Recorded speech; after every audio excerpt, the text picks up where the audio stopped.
नमस्कार दोस्तों, मैं डीएस थोड़ा मैथ रीजनिंग बाय डीएस थोड़ा यूट्यूब चैनल पर आप सभी का हार्दिक अभिनंदन करता हूं। मेरे प्यारे दोस्तों, आज हम संख्या पद्धति के बारे में जो शेष बची हुई चीज़ें हैं या बचे हुए प्रश्न हैं, बची हुई कंडीशनें हैं, उन कंडीशनों के बारे में डिस्कस करेंगे और आप बारी बारी से एक एक चीज़ को समझिए। यदि कोई समस्या आती है तो आप हमें कमेंट करके बता सकते हैं। देखिए दोस्तों, विशेष प्रकार के प्रश्न आपको कई बार एग्जाम में मिलते हैं। जैसे मैं आपके लिए प्रश्न बताऊं, यहाँ पे प्रश्न लिख देता हूं। आपसे कह दिया जाए कि भैया इस तरीके की संख्याएं हैं, कोई इस तरीके से मैंने संख्याएं लिखी और आपसे कह दिया कि भैया इस तरीके से आपकी 100 तक की संख्याओं को परस्पर हम क्या कर रहे हैं, गुना कर रहे हैं। इस तरीके से मैंने आपके लिए लिख दिया। मैं दाईं ओर से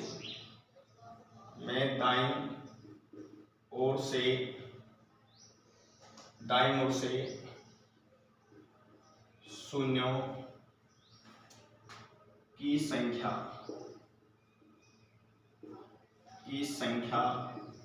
होगी। इस तरीके से दोस्तों आपको कई बार प्रश्न एग्जाम में देखने को मिल जाते हैं। इस प्रश्न के अंतर्गत आपने देखा है कि 1 गुणा 2 गुणा 3 गुणा 4 गुणा 5 इस तरीके से गुना करते हुए और हम कहां तक पहुंचे हैं, 100 तक पहुंचे हैं दोस्तों। अब 100 तक की संख्या तक जब आप पहुंच रहे हो तो आपसे कह रहा है कि भैया इस पूरी कैलकुलेशन को यदि हम गुना कर देते हैं या गुना कर देते हैं पूरी संख्या को, तो इसके अंतर्गत दाईं ओर से शून्य कितने आएंगे। अब मेरे प्यारे दोस्तों, आप एक चीज बताइए कि भैया शून्य कब आएगी। तो शून्य मेरे प्यारे दोस्तों कब आती है, जब 5 किसी भी समंक से गुना होगा। कब आती है शून्य, जब 5 किसी भी समंक से यदि गुना होता है तो दाईं ओर मतलब शून्य आएगा, निश्चित है, कन्फर्म है।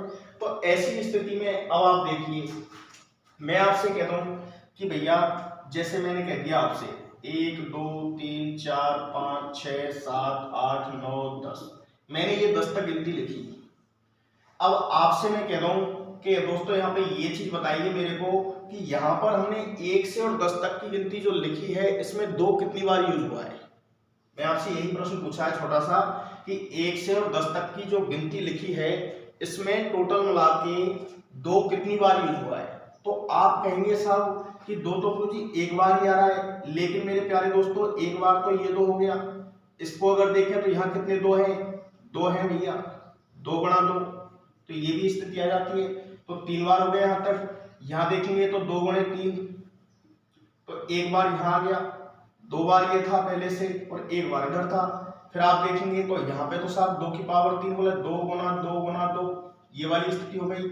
और यहाँ पे दोस्तों आप देखेंगे तो 2 गुना 5, ये वाली कंडीशन है। तो 2 टोटल कितनी बार यूज हुआ है, तो देखेंगे आप 1 2 3 4 5 6 7 और 8। तो मेरे प्यारे दोस्तों 10 तक की गिनती को लिखने के लिए कितने 2 के अंक की आवश्यकता पड़ेगी। तो आप कहेंगे साहब कितने अंकों की आवश्यकता पड़ेगी दोस्तों, 8 डिजिट की आवश्यकता पड़ेगी। बोले तो 8 2 बार मतलब 2 है जो 8 बार यूज करना पड़ेगा 10 तक की गिनती के लिए, क्योंकि आप देख रहे हैं कितने 2 के अंक निकल गए। तो ऐसे ही मैं आपसे कहूं कि साहब 3 कितनी बार यूज होगा, तो 3 के लिए आप क्या करेंगे। तो मेरे प्यारे दोस्तों देखो वही कहानी कि साहब एक बार तो 3 ये रहा, एक बार 3 ये आ गया, इधर 2 बार 3 आ रहा है, 3 3, ये वाली कंडीशन है। तो कितनी बार यूज हुआ है, 1 2 3 4 बार हो गया। कि साहब आप ऐसे चलो 10 तक की आप नहीं, आप 100 तक की करके बताना। इस तरीके से यदि आपसे पूछता है वो, तो आप क्या करेंगे। उसके लिए मेरे प्यारे दोस्तों सबसे बेहतर और सीधा तरीका है कि जिस अंक के बारे में आपसे पूछा जा रहा है, जैसे मैंने पूछा था 2 के बारे में, तो आप कुछ भी नहीं करना है। आपको 2 10 में किसका भाग दे दो, 2 का। जिस डिजिट के बारे में पूछ रहा है वो 2 के बारे में पूछा था, इसलिए मैं 2 का भाग दिया। कितनी बार गया दोस्तों, 5 बार। अब 5 बार तो हो गया, लेकिन क्या 5 में 2 का भाग पुनः जा सकता है, तो बिल्कुल दोस्तों जाएगा। तो एक बार दे दीजिए, 2 का भाग देंगे कितनी बार जाएगा दोस्तों, 2 बार जाएगा। शेष से हमें कोई मतलब नहीं है, शेष कुछ भी बचे फिर आप आगे 2 में क्या 2 का भाग जा सकता है, तो बिल्कुल सर जाएगा। तो 2 में 2 का भाग पौने दे दीजिए, कितनी बार गया दोस्तों, एक बार। टोटल अब इनको आप जोड़ दीजिए, तो भैया 5 और 2 7 और 1 8, तो 8 बार 2 के अंक का हमने कर दिया है, उपयोग किया है कहां तक, 10 तक की गिनती को लिखने के लिए, जो मैंने आपको बेसिक कॉन्सेप्ट यहां से क्लियर कर दिया है। तो आप डायरेक्ट में इस तरीके से कितनी बार डिजिट यूज हुआ है तो वो निकाल सकते हैं, ठीक है। जैसे हमने 3 के बारे में समझा था कि 3 कितनी बार यूज हुआ है, तो एक बार तो यहाँ पे, दूसरी बार यहाँ पे आ गया, 3 बार और 4 बार, 4 बार यूज हुआ था ना। तो आप एक काम कीजिए, 10 तक की गिनती के लिए भैया 3 निकालना है हमको, तो 3 का भाग दे दीजिए, 3 3 9, शेष बचा, शेष से हमें कोई मतलब नहीं है। अब मेरे प्यारे दोस्तों पने 3 में 3 का भाग दीजिए, कितनी बार जाएगा, एक बार, तो भैया टोटल कितनी बार यूज आ गया, 3 और 1 4 बार। तो दोस्तों आपको ये बता चुका हूं मैं कि एक बार, 2 बार, 3 बार और 4 बार। इस तरीके से आप प्रत्येक अक्षर को मतलब कितनी बार उसका यूज हो रहा है काउंटिंग के अंतर्गत, तो वो निकालने के लिए आप ये यूज कर सकते हैं। तो ऐसे ही इसी कहानी से रिलेटेड है ये सवाल। तो मेरे प्यारे दोस्तों आपसे पूछा है दाईं ओर से शून्यों की संख्या कि भैया कितनी शून्य आएंगी, तो शून्य आती कब है पहले ये दिमाग लगाइए। तो शून्य का निर्माण मेरे प्यारे दोस्तों जब जब 5 किसी भी समंक से गुना होगा, कौन 5, जब जब 5 किसी भी समंक से गुना होगा तो दाईं ओर बोले तो शून्य निकल के आएगा। तो ऐसी स्थिति में यहाँ पे ये देखिए कि 1 से और 100 तक की गिनती को यदि आप इस तरीके से गुणा कर रहे हो तो यहाँ पे 5 कितनी बार यूज हो रहा है, तो भैया 5 यूज करने के लिए आप क्या करेंगे, तो उसमें ऐसे ही आपको 5 निकालना पड़ेगा। तो देखिए मैं आपसे कह दूं कि भाई 5 निकालना है हमें, 100 तक की संख्या देगी, तो आप 5 का भाग दे दीजिए, भैया कितनी बार गया, 20 बार। फिर पुनः 20 में भाग दीजिए किसका, 5 का, कितनी बार गया, 4 बार। अब दोस्तों के 4 में 5 का भाग जाएगा, नहीं जाएगा ना, तो टोटल मिला के 5 का उपयोग कितनी बार होगा यहाँ पे, 24 बार। अब समंकों की कोई कमी है क्या, कोई कमी नहीं है भाई, 100 तक की संख्याओं में समंक तो काफी बार आएगा, क्योंकि 10 तक ही आपने देखा, वहीं आपके 8 बार 2 का डिजिट यूज हो गया। तो ऐसी स्थिति में समंक तो काफी बड़े हैं, लेकिन 5 कितनी बार यूज होगा, 24 बार। जब 5 24 बार यूज हो रहा है तो 5 के बिना तो जीरो का निर्माण संभव ही नहीं है। तो ऐसी स्थिति में दाईं ओर से जो शून्यों की संख्या है वो कितनी आएगी दोस्तों, 24 आएगी। क्या आएगी, 24। अब मैं आपसे कहूं कि साहब इस चीज को मैंने ये तो छोड़ दिया साहब, अब आपको दूसरा प्रश्न कह देता हूं यही कि 1 गुना 2 गुना 3 गुने 4 गुने 5 dot dot dot 148 into 149 into 150। आप कहेंगे साहब 150 तक की संख्याओं को यदि परस्पर गुणा कर दिया जाए, परस्पर गुणा किया जाए तो दाईं ओर से शून्यों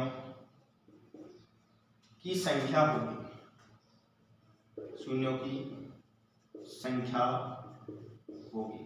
मेरे प्यारे दोस्तों ये आपका ऐसी ही कंडीशन का सवाल है, तो आपको कुछ भी नहीं करना है, चाहे कुछ भी दे प्रश्न के अंतर्गत।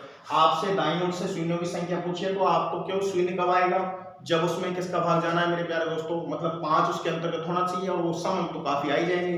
तो यहाँ से 5 के डिजिट देख लीजिए आप, 150 तक की गिनती में कितनी बार 5 को यूज करो, तो 150 में किसका भाग दे दीजिए, 5 का। 150 मेरे प्यारे दोस्तों 5 का भाग देंगे तो 30 बार जाएगा। फिर एक बार 30 में पुनः 5 का भाग दे दीजिए, 6 बार गया। क्या 6 में 5 का भाग जा सकता है, तो बिल्कुल दोस्तों जा सकता है। तो 6 में एक बार 5 का भाग और दे दीजिए, 5 एकम 5। तो टोटल मिला के कितनी बार हो गया दोस्तों 5 का यूज, तो 30 और 6 36 और 1 37। अर्थात हम कह सकते हैं कि भैया 1 से और 150 तक की संख्याओं को यदि आप गुणा करते हैं तो दाईं ओर से शून्यों की संख्या कितनी होगी, 37 होगी मेरे प्यारे दोस्तों। ठीक है, तो इसलिए इस कंडीशन से आप चाहें तो डायरेक्ट शून्यों की संख्या निकाल सकते हैं, और किसी भी डिजिट के बारे में यदि आपको निकालना है तो आप इसी तरीके से निकालिए। ठीक है, वैसे मैंने कंसेप्ट आपको 2 लेके 3 लेके समझा दिया है पूरा। अब यहाँ से आपसे हो सके वो 1000 तक की संख्याओं को ना करवा दे और दाईं ओर से शून्यों की संख्या पूछ ले, मेरे प्यारे दोस्तों वैसे कैलकुलेशन करने बैठ गए तो सारा टाइम वहीं बर्बाद है। ठीक है, तो ऐसी स्थिति के लिए आपको मेरे प्यारे दोस्तों करना क्या है कि आप भैया जिस अंक के बारे में पूछा है उसी का भाग दे दो। अब मैं 5 का भाग क्यों दे रहा हूँ, आपके दिमाग काम कर रहा होगा कि साहब दाईं ओर से शून्यों की संख्या पूछी और आप जबरदस्ती 5 का भाग देने जा रहे हो, देते जा रहे हो। क्यों दे रहे हो भाई, तो 5 का भाग इसलिए दे रहे हैं दोस्तों क्योंकि बिना 5 के जीरो का निर्माण संभव नहीं है। यदि आप किसी भी सम को 5 से गुना करोगे तो मेरे प्यारे दोस्तों शून्य निकल के आएगी, तो इसलिए आपको यहाँ पे किसका भाग दिया है, मैंने 5 का भाग दिया है। ठीक है, चलिए आगे चलते हैं। ठीक है, एक ये अपनी कंडीशन थी, इसको आपने अच्छे से समझा होगा। और मेरे प्यारे दोस्तों यदि समझ में नहीं आता है तो आप पुनः दोबारा से मेरे को कमेंट करके बता सकते हैं, मैं कमेंट के माध्यम से या पुनः वीडियो के माध्यम से आपको समझा दूंगा। ठीक है भाई, चलिए देखिए नेक्स्ट क्वेश्चन की यदि हम बात करते हैं तो एक तो अपनी ये कंडीशन थी कि भैया शून्यों की संख्या के लिए पूछा था। अब मैं आपसे कह रहा हूं कि भैया कोई डिजिट आपको दे रखा है और उसमें से कह दिया जाए कि भैया इसमें से क्या घटाएं क्या जोड़ें कि ये संख्या किसी संख्या से पूर्णतः विभक्त हो जाए। तो ऐसी कंडीशन के लिए मेरे प्यारे दोस्तों मैं आपके लिए सवाल लिख देता हूं कि 3100 में से वह कौन सी, मैंने कह दिया एग्जाम्पल क्या है, 3100 में से वह या 3100 में से कौन सी वह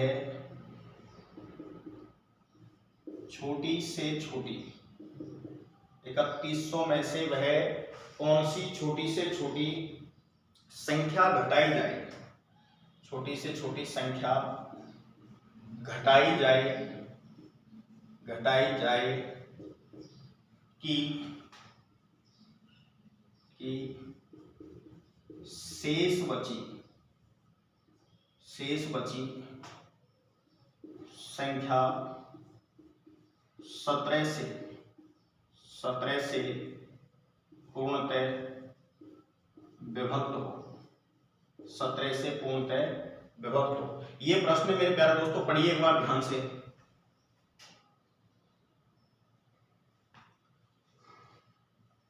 पढ़ लिया? अब एक बार आप थोड़ा सा कंसेप्ट समझिए। मैं आपसे कह देता हूं मेरे प्यारे दोस्तों कि भैया आपने 8 में भाग दिया किसका, 5 का।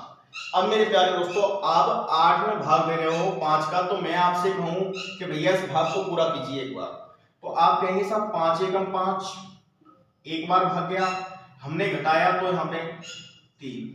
अब मेरे प्यारे दोस्तों मेरे को ये चीज बताइए कि अगर इस 8 के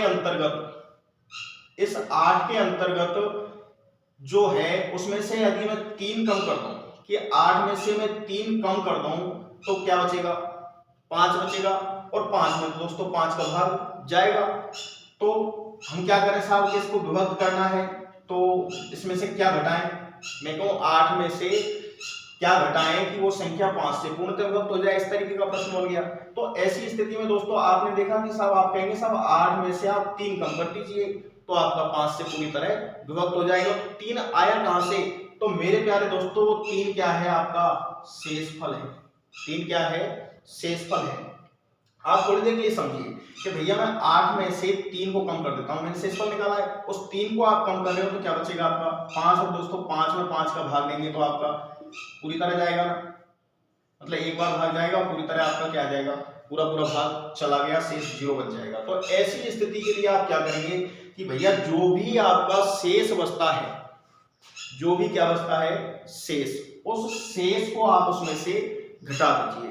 यदि मैं आपसे कह दूं कि दोस्तों इसमें कम से कम क्या जोड़ा जाए, अब आपसे क्या कहा है कि कम से कम क्या जोड़ा जाए कि ये संख्या 5 से पूर्णतः विभक्त हो जाए, तो मेरे प्यारे दोस्तों आप ये बताओ मेरे को 8 में क्या जोड़ूं कि वो 5 से पूर्णतः विभक्त हो जाए। तो भैया 8 से बड़ी 5 से विभक्त संख्या कौन सी है, 10 है ना। तो मेरे प्यारे दोस्तों 5 दूनी 10, 2 बार पूरा चला जाएगा। अगर इसमें 2 और जोड़ दें तब भी ये संख्या किससे विभक्त होगी, 5 से ही विभक्त हो जाएगी। तो ऐसी स्थिति में 2 कहां से आया, तो मेरे प्यारे दोस्तों यहां से मैं कह सकता हूं क्या कि भैया 2 है भाजक और शेषफल का डिफरेंट। 5 में से मैंने 3 को घटा दिया तो क्या निकल गया, 2। तो अब आप एक चीज दिमाग में रख लीजिए, चाहे तो नोट करके लिख सकते हो क्या कि यदि प्रश्न में आप एक चीज ध्यान से समझो, देखो मैं नोट करके लिख देता हूं इस चीज को, यहां से आप लिख लेना, यहां से देखिए यदि प्रश्न में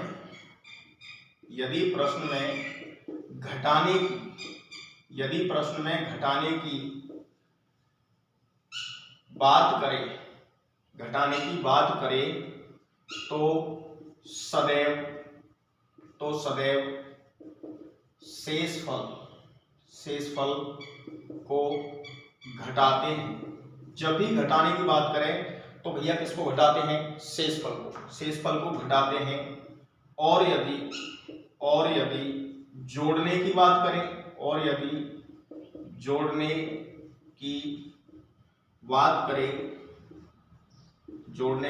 करें तो भाजक और शेष फल का अंतर जोड़ते हैं। तो मेरे प्यारे दोस्तों, आप बिल्कुल कतई भैया कान में अंटा देना, कहते हैं ना छोटे छोटे बच्चों से कि कान में अंटा दे ले, आज के बाद कहीं नहीं जाएगा। तो वही कहानी यहाँ पे बिल्कुल अपने कान में अंटा दे लीजिए कि जब भी प्रश्न में घटाने की बात कहे तो क्या करना है? शेष फल को घटाएंगे। जब भी प्रश्न में जोड़ने की बात करें तो मेरे प्यारे दोस्तों क्या करेंगे? भाजक और शेष फल के अंतर को आप क्या कर देंगे? जोड़ देंगे। तो अब आपका ये प्रश्न लिखा हुआ है कि 3100 में से वह कौन सी छोटी से छोटी संख्या घटाई जाए कि शेष बची संख्या 17 से पूर्णतः विभक्त हो। तो मेरे प्यारे दोस्तों किसकी बात कर रहा है? वो घटाई जाए, बोले घटाने की। तो मेरे प्यारे दोस्तों, मैंने आपको अभी बताया है कि भैया घटाने की जब बात करें तो मेरे प्यारे दोस्तों क्या घटाना पड़ेगा? आपको शेषफल घटाना पड़ेगा। और आपसे वही संख्या पूछिए कि निम्न में से वह कौन सी छोटी संख्या घटाई जाए, इसका मतलब शेषफल घटेगा। तो शेषफल कितना है वो संख्या ही पूछिए, तो शेषफल निकाल दीजिए, वही आपके प्रश्न का जवाब हो जाएगा। तो देखिए एक बार, देखो मैंने आपसे कह दिया इस प्रश्न के अंतर अनुसार कि 3100 है। अब भैया 3100 में से क्या घटाया जाए कि 17 से पूर्णतः विभक्त हो जाए। तो मेरे प्यारे दोस्तों 17 का भाग दे दीजिए, यही तो कहानी होगी। 17 का भाग देंगे दोस्तों, दो 17 एकम 17, भैया बच कितने गए? आप कहेंगे साहब 14 बच गए। 14 बच गए दोस्तों, तो यहां से क्या उतारेंगे? 0। अब 0 उतारते ही भैया कितनी बार भाग जाएगा? 17 का पार्ट बोलो। तो 17 अट्ठे होते हैं भाई साहब आपके 136। 17 अट्ठे कितने होंगे दोस्तों? 136 होंगे। तो यहाँ पे मैंने लिख दिया 17 अट्ठे 136। बच गए कितने मेरे प्यारे दोस्तों? 4। अब भैया 4 बचे तो एक 0 और बची हुई है, तो दोस्तों एक 0 और उतारी हमने। अब भैया 17 का भाग 40 में दीजिए, 17 दूनी 34। तो भैया अब आपके कितने बच गए शेष? 6। ये क्या है? आपके शेष फल है। तो मेरे प्यारे दोस्तों, मैंने आपको स्पष्ट बता रखा है पहले कि जब प्रश्न में घटाने की बात कहे तो किसको घटाते हैं? शेषफल को। और जब प्रश्न में जोड़ने की बात करें तो किसको जोड़ते हैं? भाजक और शेषफल के अंतर को। यदि मैं आपसे कहूं वो प्रश्न को इस तरीके से कह देता कि 3100 में वह कौन सी छोटी से छोटी संख्या जोड़ी जाए, क्या कहा है कि 3100 में वह छोटी से छोटी कौन सी संख्या जोड़ी जाए कि जो जोड़ने के बाद में या प्राप्त संख्या 17 से पूर्णतः विभक्त हो। तो ऐसी स्थिति में दोस्तों यार जोड़े तो क्या जोड़े हम? तो मेरे प्यारे दोस्तों ये तो आपको घटाना पड़ेगा, अतः 6 घटाना पड़ेगा, क्योंकि भैया शेषफल को तो घटाते हैं, 6 घटाना पड़ेगा। और जोड़े तो दोस्तों जोड़ने के लिए क्या करना पड़ेगा भैया? 17 माइनस 6 बराबर 11 को जोड़ना पड़ेगा। अब आप कोई सा भी प्रश्न पूछ ले, कैसे भी पूछ ले कि जब प्रश्न में जोड़ने की बात करें तो भैया भाजक और शेषफल का अंतर जोड़ा जाता है। घटाने की बात कहे तो क्या घटाते हैं दोस्तों? शेषफल को घटाते हैं। ठीक है, इस तरीके से आप एक बार इसका स्क्रीनशॉट ले लीजिए और मैं अगला नेक्स्ट क्वेश्चन लिखता हूं फिर आगे।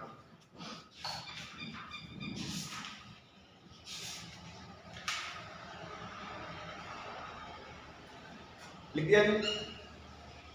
देखिए सर,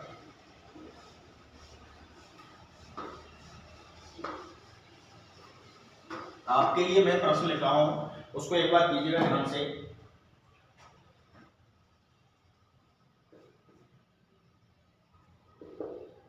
सातवां या 5वां नंबर का जो भी क्वेश्चन है, मेरे प्यारे दोस्तों मेरे को एक चीज बताइए, मैं आपसे कहूं कि एक अंक की सबसे बड़ी संख्या कौन सी है। एक अंक की सबसे बड़ी संख्या कौन सी है? तो मेरे प्यारे दोस्तों आप जवाब देंगे मेरे को क्या? 9। मैं कहूं आपसे 2 अंकों की सबसे छोटी संख्या कौन सी है? तो 2 अंकों की सबसे छोटी की बात करें तो दोस्तों क्या होगी? 10। मैं कहूं 2 अंकों की सबसे बड़ी संख्या कौन सी है? तो भैया आप कह देंगे कि 2 अंकों की सबसे बड़ी साहब 99 होगी। मैं कहूं आपसे 3 अंकों की सबसे छोटी संख्या कौन सी है? तो आप कहेंगे साहब 100 है।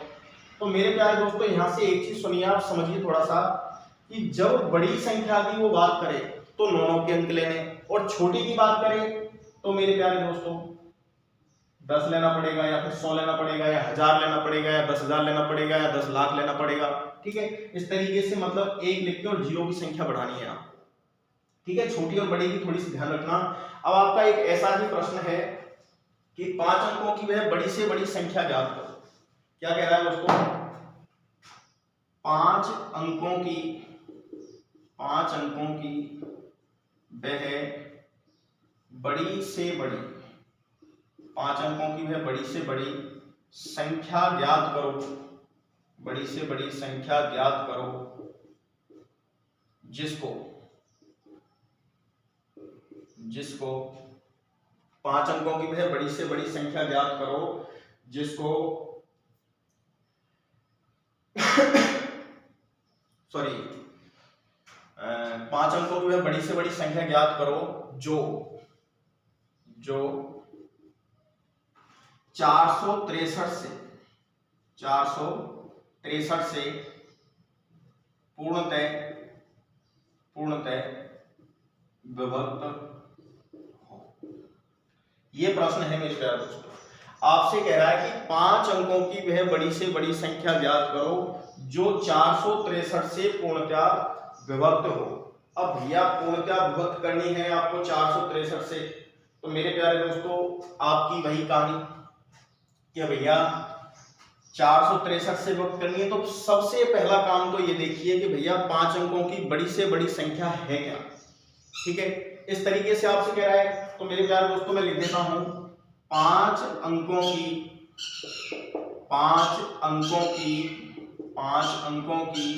सबसे बड़ी 5 अंकों की सबसे बड़ी संख्या 5 अंकों की जो सबसे बड़ी संख्या है वो होगी मेरे प्यारे दोस्तों 99999। ठीक है साहब, 5 अंक की संख्या है दोस्तों, अगर इसमें एक भी जोड़ दिया तो मेरे प्यारे दोस्तों कितनी की हो जाएगी? 6 डिजिट की हो जाएगी, 6 अंक की हो जाएगी। क्यों कि ये 99,999 है। यदि इसमें एक जोड़ा तो वो कितनी हो जाएगी? 1 लाख हो जाएगी। तो 1 लाख में तो दोस्तों कितने डिजिट आ जाएंगे? 6। तो इससे बड़ी और कोई संख्या नहीं हो सकती 5 अंकों की। चलो साहब ये तो ठीक है। अब मेरे प्यारे दोस्तों आपसे कह रहा है कि वो विभक्त किससे होनी चाहिए? विभक्त किससे होनी चाहिए?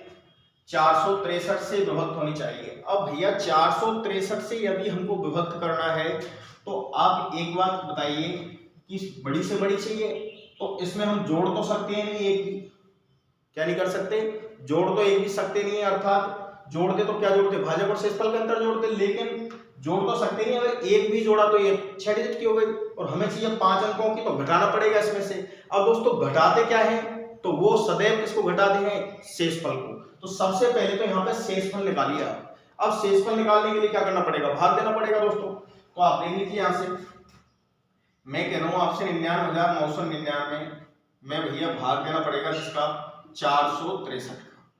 अब 463 का भाग लीजिए दोस्तों, तो आप देखेंगे यहां से 2 बार दे दें भैया, 3 दूनी 6, 6 दूनी 12 और 4 दूनी 8 और 1 9, 926 हो गया।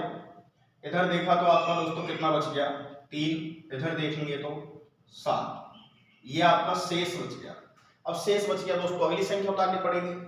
तो भैया ये लो, अगली संख्या 9 का डिजिट है, एक बार भाग जाएगा, 463 लिख दीजिए। यहां शेष कितना बचेगा दोस्तों? तो देखिए इधर 6, इधर देखेंगे तो आपका कितना हो गया? 13 में से 6 गया तो 7, और इधर हो गया आपके कितने? 5 2 276 हो गया। अब भैया इसको और लाना पड़ेगा आपको, और लाना पड़ेगा, तो ये स्थिति बन गई, 2769 हो गया। अब भैया किसका भाग देना है आपको, 463 का भाग देना है, कितनी बार जाएगा तो वो आप देख लीजिए एक बार। अगर बात करते हैं तो देखो पहले डिजिट से ही पता चल जाएगा कितनी बार भाग जाना है। तो भैया यहाँ 463 है और यहाँ पे आपके 2729 है, तो लगभग आप ये मानिए कि भैया 5 का पहाड़ा भी बोलते हैं तो कितनी बार जाएगा, 5 बार, मतलब एक तरीके से 500 2500 होंगे, 500 गुना 5 से करूंगा तो 2500 होंगे, तो हो सके 2500 के आसपास आपकी स्थिति बन रही है। लेकिन इधर भी ज्यादा है, 2700 है, और इधर देखें तो 63 एक्स्ट्रा है, तो आप एक बार 6 का देके देखिए, 6 का नहीं जाएगा तो 5 का देना है फिर। तो ऐसी स्थिति में आप देख रहे हैं भैया किसका भाग देंगे, 6 का भाग देंगे दोस्तों, 6 या 18 हासिल, एक ये कैरी हो गई, 6 से 36 और एक 37 की 7 को हासिल की, फिर से लग गई कितनी 3 और 6 चौका 24 और 3 दोस्तों 27। तो मेरे प्यारे दोस्तों आपने देखा है क्या हो गया, एक्स्ट्रा हो गया ना, यहाँ 69 है और यहाँ पे कितना हो गया 78 हो गया। तो दोस्तों 6 बार तो भाग नहीं जाएगा, तो इसका मतलब कितनी बार भाग जाएगा, फिर 5 बार भाग जाएगा। तो 5 बार भाग दीजिए, 5 बार देंगे तो वही 5 दिया 15 हासिल, 1 6 पंजे 30 और 1 31 की, एक को हासिल की लग गई 3, 5 चौका 20 और 3 23। ये आपकी स्थिति आई। अब दोस्तों घटा दीजिए, तो देखिए 4 इधर भैया 5, इधर देखें तो 4, तो भैया ये 454 ऐसी संख्या है कि यदि इसमें से हम 454 घटा दें तो ये जो शेष बची संख्या है वो किससे विभक्त होगी, 463 से पूर्णतः विभक्त होगी। किससे होगी, 463 से पूर्णतः विभक्त होगी। कब, जब इस संख्या में से क्या घटा दिया जाए, क्या घटाएं, 454 घटाएंगे तभी विभक्त होगी। अब आपसे कह दूं मैं कि साहब जोड़ क्यों नहीं रहे, तो मेरे प्यारे दोस्तों जोड़ेंगे तो जोड़ने में भी ज्यादा दिक्कत नहीं है, क्योंकि आप 9 जोड़ दीजिए सिर्फ, भाई इधर 7 4 11 जोड़ने पड़ेंगे आपको, 11 जोड़ते ही ये संख्या विभक्त हो जाएगी। लेकिन तुम तो 11 की बात कर रहे हो दोस्तों, अगर एक भी जोड़ा इसमें तो ये 6 डिजिट की होगी, तो इसलिए घटाना पड़ेगा आपको। तो फिर संख्या कैसे निकलेगी दोस्तों, मैं कह रहा हूं अतः संख्या क्या होगी मेरे प्यारे दोस्तों, तो आप कहेंगे साहब 99,999 में से आप 454 कम कर दीजिए तो आपकी संख्या निकल जाएगी। तो देखिए दोस्तों 5 4 5 9 9, अर्थात वो अभिष्ट संख्या क्या है आपकी, वो होगी दोस्तों 99,545, जो 463 से 5 अंकों की सबसे बड़ी विभाज्य संख्या है। सबसे बड़ी कैसी संख्या है बोले तो विभाज्य या फिर भाज्य, अर्थात 5 अंकों की इससे बड़ी और कोई ऐसी संख्या नहीं है जो किससे विभक्त हो, 463 से पूर्णतः विभक्त हो। एक बार स्क्रीनशॉट ले लीजिए,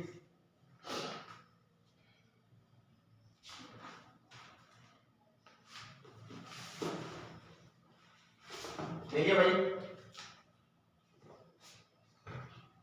मिटा दें, देखो अब भाई यहां से आगे आपको ध्यान रखना है बिल्कुल इस कंडीशन के लिए।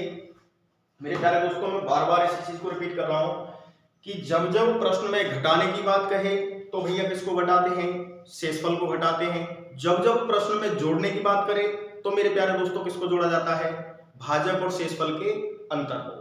अब इसके बाद में हम जो अगली स्टेप की ओर आगे बढ़ रहे हैं वो आपके विशेष प्रकार के प्रश्न होंगे जो संख्या पद्धति के अंतर्गत ही आते हैं, तो उनको एक बार थोड़ी सी चर्चा कर लेते हैं। जैसे मैं आपके सामने प्रश्न लिख देता हूं कि किसी लड़के से, यहां लिख दिया, किसी लड़के से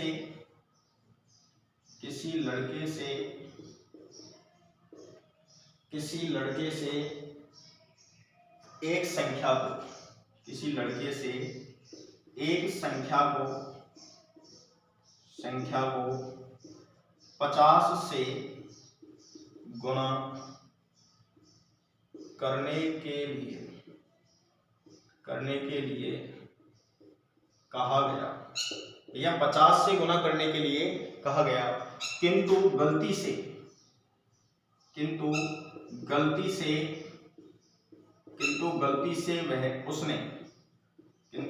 से उसने 30 से गुना कर दिया, 30 से गुना कर दिया। भैया 50 से गुना करने के लिए कहा गया, लेकिन गलती से उसने 30 से गुना कर दिया, इस प्रकार प्राप्त उत्तर सही उत्तर से 400 कम था। इस प्रकार प्राप्त उत्तर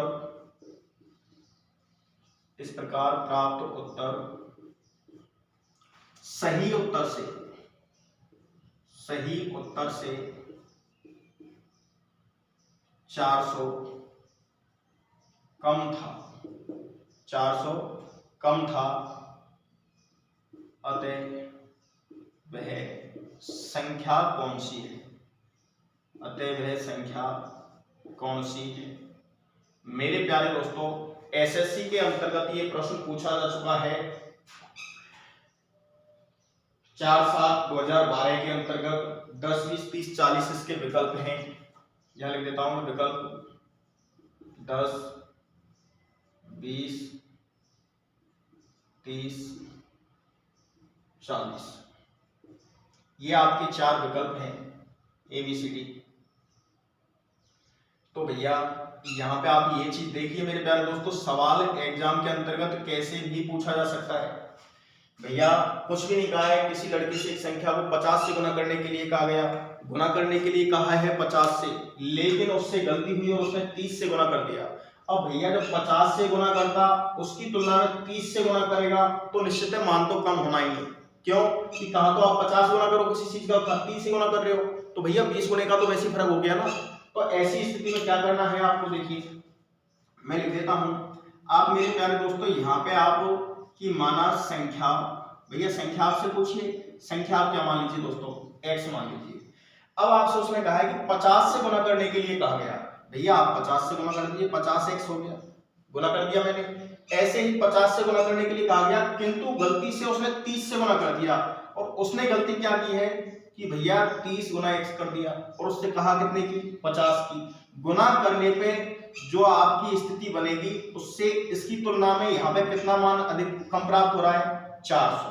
तो मैंने क्या किया है भैया, कम ज्यादा के लिए क्या करना पड़ेगा, घटाना पड़ेगा बड़ी संख्या में से छोटी संख्या को। तो दोस्तों 50 गुना उस संख्या से करते तो ज्यादा मान आता, कितना ज्यादा आता, 400। जबकि गुना कर किया किससे उसने, 30 से।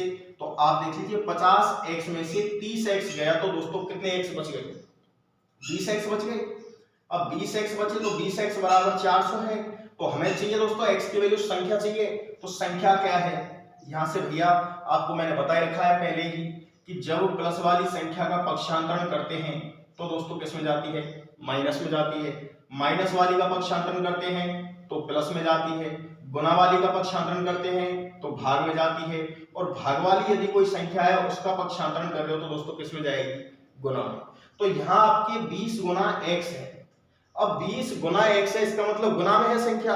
अब गुना वाली का पक्षांतरण करेंगे दोस्तों, कहां जाएगी, भाग में जाएगी। अर्थात 400 में किसका भाग लगेगा, 20 का। अब 400 में 20 का भाग लगेगा तो आप देखिए 400/20, 400/20 बोला तो भैया क्या आ गया, फाइनली 20 आपका इस प्रश्न का क्या हो गया, जवाब हो गया। अर्थात x की वैल्यू क्या निकली दोस्तों, 20 निकली है। जबकि माना क्या है आपने, संख्या मान रखी है क्या, x। अर्थात आपके इस प्रश्न का जवाब दोस्तों क्या होगा, 20 होगा। ये आपका फर्स्ट प्रश्न, एक बार स्क्रीनशॉट ले लीजिए या फिर लिख लीजिए।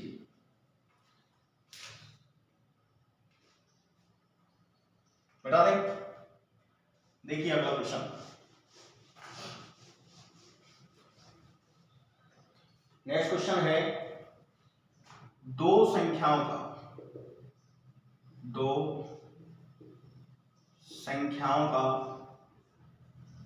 योग, दो संख्याओं का योग 40 है। दो संख्याओं का योग क्या है दोस्तों, 40 है। और उनका गुणनफल 375 है। और उनका गुणनफल 375 है। और उनका गुणनफल 375 है। तो उनके व्युत्क्रमों का योग क्या होगा, तो उनके व्युत्क्रमों का योग कितना होगा। दोस्तों प्रश्न है, बहुत छोटा प्रश्न है और कुछ भी मैं बड़े लेवल की चीजें लेके नहीं चल रहा हूँ, बिल्कुल बहुत आसान चीजें हैं। आपके सिर्फ समझने की कहानी है कि भैया आप कहाँ तक क्या प्रोसेस समझ रहे हो। मेरे दोस्तों मैं आपसे कह दूं कि भैया ये 5 आपके सामने संख्या लिखी है, इस 5 का व्युत्क्रम बोले तो व्युत्क्रम का मतलब समझते हो क्या है? व्युत्क्रम का मतलब है उल्टा, विपरीत, ठीक है। तो विपरीत की यदि हम बात करें, मैं आपसे कह रहा हूं कि भैया 5 है, इस 5 का उल्टा क्या होगा मेरे प्यारे दोस्तों? तो आप कहेंगे साहब 1/5। कहीं ऐसा मत कर देना कि यहां से तो ये कर दिया और इधर ये बना दिया आपने कंडीशन कि ये साहब उल्टा हो गया। ऐसे उल्टा नहीं करना है, उल्टा मतलब 1 के बटे में लिखना किसी चीज को। तो आपने देखा मैंने 5 का उल्टा 1/5 कर दिया। तो ऐसे ही उसने वो बताया है कि भैया दो संख्याओं का योग तो है 40 और भैया उनका गुणनफल 375 है, तो उनके व्युत्क्रमों का योग बताइए। अब मेरे प्यारे दोस्तों व्युत्क्रमों के योग के लिए आपको क्या करना पड़ेगा? तो भैया आप देख रहे हैं अब संख्या आपको दे रखी है, अलग अलग है दोनों, भाई दो संख्या है उन्हीं का योग तो है 40, तो आप दो संख्या मानिए, मैं यहाँ पर कर देता हूं भैया किस तरीके से। माना संख्या x तथा y, संख्या कौन सी है दोस्तों? x तथा y है। तो यहां से आप देख रहे हैं कि मैं आपसे कह दूं दोस्तों, इधर x प्लस y की वैल्यू तो कितनी दे रखी है? 40, ये दे दे। इधर बात कर लें x y गुणनफल दे रखा है आपके लिए, तो हम गुणा कर देंगे, तो x गुना y किया तो भैया 375 निकला। तो ऐसी स्थिति में अब इनके व्युत्क्रमों का योग पूछा है। व्युत्क्रम क्या होता है दोस्तों? उल्टा होता है, लेकिन यहाँ तो संख्या ही है तो उल्टा करेंगे कैसे? तो आपने संख्या क्या मान रखी? तो देखिए इधर मैं लिख रहा हूं व्युत्क्रम, लिख रहा हूं व्युत्क्रम। व्युत्क्रम के लिए 1/x लिख दिया मैंने प्लस 1/y, क्योंकि व्युत्क्रमों का क्या पूछा है उसने? योग पूछा है, इसलिए मैंने जोड़ दिए। मेरे प्यारे दोस्तों इनका एलसीएम लीजिए, एलसीएम लेंगे दोस्तों क्या आएगा? एक्स वाई आएगा, क्योंकि भैया एक तो आ नहीं सकता, अलग अलग है दोनों। एक्स वाई एलसीएम हो गया। अब मेरे प्यारे दोस्तों एक्स वाई में ये जो हर होता है ना, ये ऊपर वाला अंश है, नीचे वाला हर है, हर का भाग एलसीएम में लगेगा। एलसीएम में हर का भाग लगेगा, अर्थात एक्स वाई में एक्स का भाग देंगे तो एक्स से एक्स कैंसिल हो जाएगा, तो बचेगा कौन? वाई बचेगा। तो बाई गुना किससे होगा? ऊपर वाली संख्या से। तो बाई गुना एक से करेंगे तो कोई परिवर्तन नहीं होगा। प्लस ऐसे ही फिर आपकी दोबारा से कंडीशन की एक्स बाई में आपकी बार भाग किसका लगना है? बाई का। तो बाई से बाई कैंसिल, तो बचेगा कौन? एक्स। तो एक्स को ना एक से करूंगा तो कोई परिवर्तन नहीं होगा। अर्थात आपकी फाइनली क्या डिसीजन निकल के आ गया कि भैया बाई प्लस एक्स बटे बाई, ये इनका योग निकल रहा है। तो ऐसी स्थिति में बाई प्लस एक्स है, एक्स प्लस बाई कितना दे रखा है आपके लिए? 40। जैसे मैं आपसे कहूं कि 2 प्लस 3 जोड़िए, तो आप कहेंगे साहब 5 आ गया, और आपसे मैं कह दूंगा 3 प्लस 2 कीजिए, तब क्या बताओगे? अलग बताओगे क्या? नहीं ना। तो ऐसी स्थिति में 5 ही होगा, चाहे मैं बाई प्लस एक्स जोड़ू या एक्स प्लस बाई जोड़ू, तो योग तो भैया कितना आएगा? 40 ही आएगा। तो बाई प्लस एक्स की वैल्यू तो क्या आ गई? 40, और भैया एक्स वाई की वैल्यू आपके सामने दे रखी है 375। तो ये आपके क्या हो गए? व्युत्क्रमों का योग हो गया। अब आपको भिन्न में ऑप्शन कैसे दे रखे हैं, वो ऑप्शन के ऊपर डिपेंड करेगा कि आपको ये दे रखा है, कैलकुलेशन करके दे रखा है, तो एक बार 5 से काट दीजिए, 5 8 40, 5 से काटेंगे 5 7 35, बच गए 2 5 25, अर्थात 8/75 ये इनके किसका है? व्युत्क्रमों का क्या है? योग है। ठीक है भाई, तो आप एक बार समझ लीजिए। पुनः यदि कोई चीज समझ में नहीं आती तो एक बार देखिए, 2 बार देखिए, ऑटोमेटिकली अच्छे से समझ में आ जाएगा। ठीक है, एक बार स्क्रीनशॉट ले लीजिए या फिर लिख लीजिए।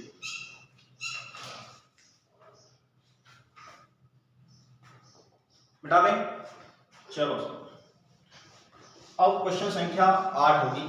नेक्स्ट एग्जांपल नंबर 8 के अंतर्गत क्या है दोस्तों? आपसे कह दिया किसी संख्या को दोगुना करके, ले देता हूं, किसी संख्या को दोगुना करके, किसी संख्या को दोगुना करके उसमें 9 जोड़ा जाता है। किसी संख्या को दोगुना करके उसमें 9 जोड़ा जाता है। यह आपसे कहा है कि किसी संख्या को 2 गुना करके उसमें 9 जोड़ा जाता है। इस प्रकार प्राप्त संख्या का तिगुना, इस प्रकार प्राप्त संख्या का तिगुना, इस प्रकार प्राप्त संख्या का तिगुना 75 के बराबर है। तिगुना 75 के बराबर है। देखो दोस्तों, यदि लैंग्वेज समझ में नहीं आती, एक बार पुनः पूरी लैंग्वेज को पढ़ें कि किसी संख्या का दोगुना करके उसमें 9 जोड़ा जाता है। फिर कह रहा है आगे, इस प्रकार प्राप्त संख्या का तिगुना 75 के बराबर है, तो वह कौन सी संख्या है? बराबर है तो वह कौन सी संख्या है? तो वह कौन सी संख्या है? इस तरीके से दोस्तों आपका प्रश्न है। एक बार समझिए, समझने का प्रयास कीजिए प्रश्न को।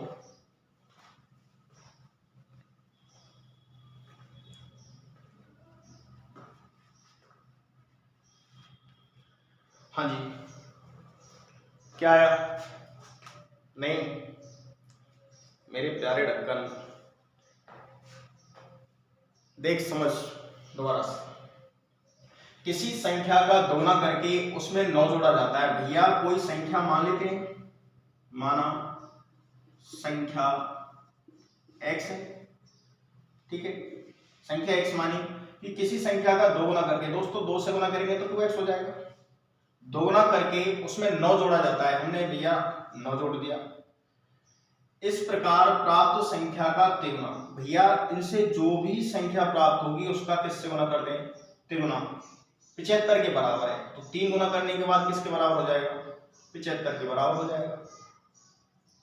तो मेरे प्यारे दोस्तों, यहां से कुछ भी नहीं करना है आपको, 3 से डायरेक्ट लाओ, 25 दिया 75। इधर दोस्तों 2x + 9 है, इस 9 को उधर ले जाओ तो इधर बचेगा 2x। 25 में से दोस्तों 9 को हटा दीजिए, 25 - 9, 25 में से 9 गए तो दोस्तों कितना बच गया? 16। 25 में से 9 गया तो कितना बच गया? 16। अब भैया हमें चाहिए x की वैल्यू, x की वैल्यू चाहिए दोस्तों 16 में किसका भाग देना पड़ेगा आपको? 2 का, तो वैल्यू फाइनली क्या निकल के आ जाएगी? 8। ये आपका आंसर, कुछ भी नहीं, ठीक है। इस तरीके से कोई खास बड़ी संख्याएं नहीं है। कीजिएगा फास्ट, लिखो भाई, बता दें। चलो सर नेक्स्ट क्वेश्चन। ये संख्या पद्धति का अंतिम छोर चल रहा है मेरे दोस्तों। 2 धनात्मक संख्याओं का गुणनफल 2500 है। 2 धनात्मक संख्याओं का गुणनफल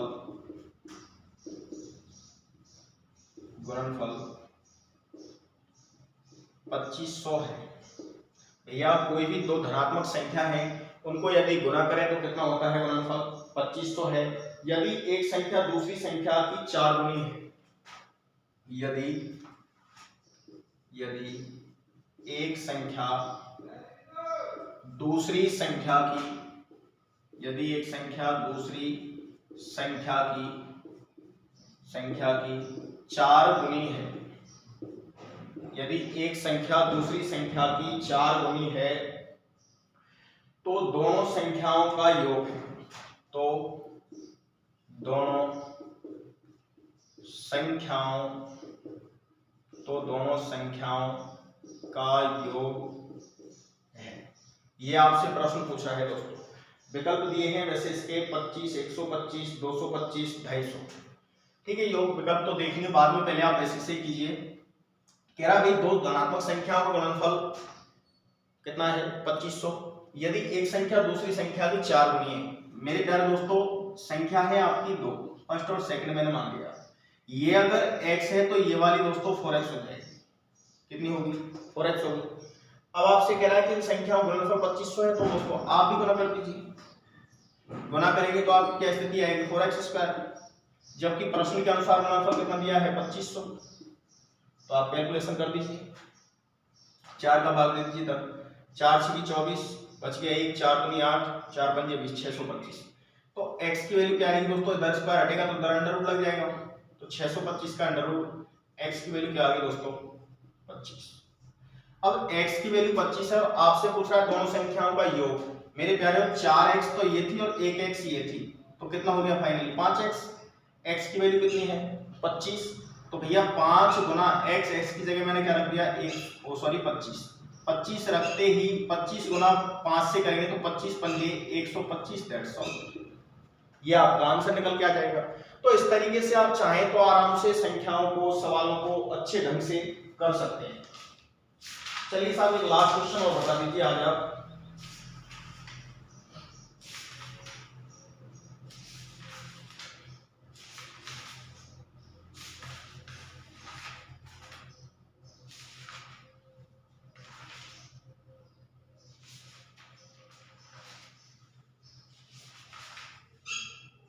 नहीं आई बात समझने में? देखिए भाई योग दे रखा है आपके लिए, योग दे रखा है, वो सॉरी दो धनात्मक संख्या है, उनका गुणनफल दिया है 2500। यदि एक संख्या दूसरी संख्या की 4 गुनी है तो दोस्तों मेरे प्यारे दोस्तों मैंने यहाँ पे मान लिया फर्स्ट और सेकंड दो संख्याएं मानी, फर्स्ट सेकंड संख्या मानी, एक संख्या है दूसरी संख्या की 4 गुनी है, अर्थात ये x है तो ये 4x हो गई 4x हो गई। आपने गुणा किया 4x स्क्वायर हो गया, जबकि गुणनफल दिया कितना है उसने प्रश्न के अनुसार 2500 है। 4 का भाग 2500 में देंगे 625 बार कटेगा, इधर x स्क्वायर है। अब स्क्वायर से दोस्तों इधर से स्क्वायर हटाएंगे तो इधर क्या लगेगा अंडर रूट लग गया, तो मैंने स्क्वायर को हटाया इधर अंडर रूट लगा दिया। भैया x की वैल्यू कितनी निकल गई, क्योंकि अंडर रूट किसका होता है 625, 25 का होता है, तो x की वैल्यू क्या आ गई 25 आ गई। अब आपसे पूछा है कि दोनों संख्याओं का योगफल कितना होगा, तो मेरे प्यारे दोस्तों योगफल की यदि हम बात करें तो भैया 4x तो ये है और 1x ये है, तो 4x और 1x कितना हो गया योग 5x हो गया, जबकि x की वैल्यू क्या निकल के आई आपके सामने 25।